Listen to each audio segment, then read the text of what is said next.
Perkenalkan, nama saya Stefani Pilia Turnip, NPM 19101010023 dengan prodi PGSD. Di sini saya akan menjelaskan apa itu pengertian menulis, tujuan menulis, fungsi menulis, jenis-jenis menulis, metode menulis, dan strategi menulis. Yang pertama, saya akan menjelaskan apa itu pengertian menulis. Menulis merupakan keterampilan berbahasa yang dipergunakan untuk berkomunikasi secara tidak langsung. Pembelajaran menulis di sekolah dasar diharapkan mampu membekali siswa dengan kemampuan menulis yang baik.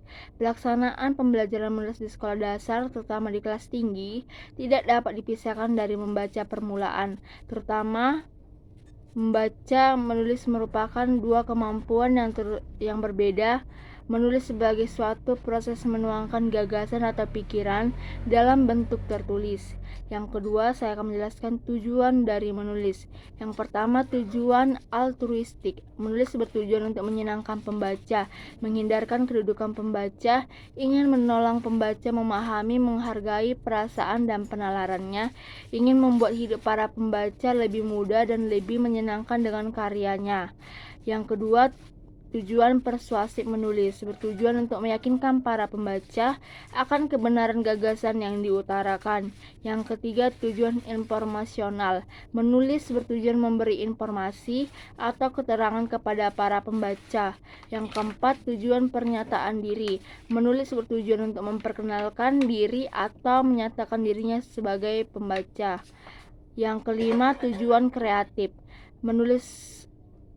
Penulis bertujuan melibatkan dirinya dengan keinginan mencapai norma artistik atau nilai-nilai kesenian. Yang keenam, tujuan pemecahan masalah. Menulis bertujuan untuk memecahkan masalah yang dihadapi. Sebenarnya menulis tidak memiliki tujuan yang benar, karena orang yang menulis melakukan karena tugas yang diberikan kepadanya. Yang ketiga adalah fungsi menulis. Yang pertama, sebagai fungsi sarana untuk mengungkapkan diri, yaitu untuk mengungkapkan perasaan hati seperti kegelisahan, keinginan marah, dan lain-lain. Yang kedua, menulis sebagai sarana pemahaman. Artinya, dengan menulis seseorang bisa mengikat kuat suatu ilmu pengetahuan atau menancapkan pemahaman ke dalam otaknya.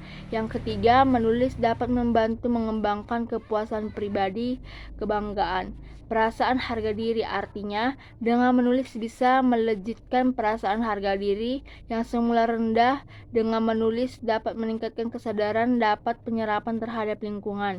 Yang keempat, menulis dapat meningkatkan keterlibatan secara bersemangat. Menulis seseorang akan menjadi peka terhadap apa yang tidak benar di sekitarnya, sehingga ia menjadi seorang yang kreatif. 5. Menulis mampu mengembangkan suatu pemahaman dan kemampuan menggunakan bahasa. Artinya, dengan menulis seseorang akan berusaha memilih bentuk bahasa yang tepat dan menggunakannya dengan tepat. Yang ketiga adalah jenis-jenis menulis di kelas tinggi. Yang pertama, jenis menulis deskripsi atau ragam wacana, menuliskan atau menggambarkan berdasarkan pengamatan, pengalaman penulisnya. Yang kedua, sebagai narasi, merupakan jenis tulisan yang menceritakan tentang suatu peristiwa.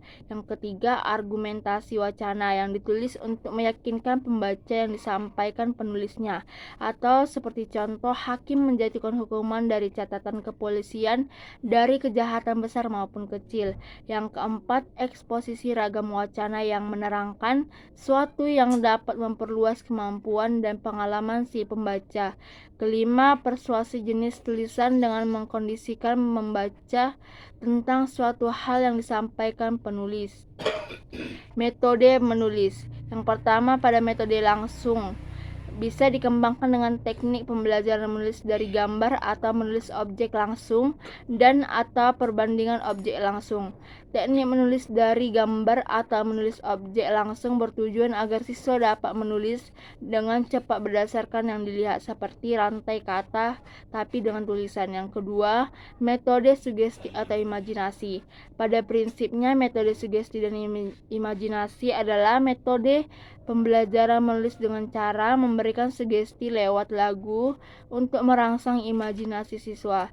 Dalam hal ini, lagu yang digunakan sebagai pencipta suasana sugestif. stimulus, dan sekaligus menjadi jembatan bagi para siswa untuk membayangkan atau menciptakan gambaran dari kejadian berdasarkan tema lagunya. Yang ketiga, metode komunikatif. Dalam metode komunikatif ini dilakukan dengan teknik menulis dialog. Siswa menulis dialog tentang yang mereka lakukan dalam sebuah aktivitas. Kegiatan ini dapat dilaksanakan perseorangan atau kelompok. Yang keempat, metodisasi. Metodisasi ini menganut prinsip ilmu bahasa umum bahwa bentuk bahasa terkecil adalah kalimat. Yang kedua, memperhitungkan perkembangan pengalaman bahasa anak. Dan yang ketiga, metode ini menganut prinsip menemukan diri sendiri. Yang terakhir, strategi pembelajaran menulis dengan model lintas keterampilan bahasa. Yang pertama, bermain-main dengan bahasa dan tulisan. Hal ini dapat melalui permainan menulis yang bisa disebut menulis berantai atau menulis berkelompok. Yang kedua, kuis. Kuis minimal ada 3 kuis yang dapat digunakan dalam setahunnya, yaitu kuis tanda baca, kuis tata paragraf, dan kuis tanda kutip. Tanda baca dan tata paragraf sekaligus. Yang ketiga, memberi atau mengganti akhir cerita. Mengganti akhir cerita merupakan latihan menulis yang sangat menyenangkan, efisien, dan efektif. Dengan kerja yang tidak terlalu banyak dapat dicapai apa yang menjadi tujuan pembelajaran. Keempat, menulis meniru model atau copy the master. Menggunakan metode ini membutuhkan buku yang berisi banyak dan berbagai macam tulisan yang dapat dijadikan master atau model pegangan. Sebuah model yang dipilih guru dibaca bersama-sama di kelas. Yang kelima, pembelajaran menulis di luar kelas. Hal ini dapat dilakukan dengan cara melatih siswa menulis buku harian yang berisi tentang pengalaman, kesan, atau pikiran yang menarik. Selain itu, dengan menulis majalah mading atau majalah dinding. Sekian video pembelajaran dari saya. Terima kasih.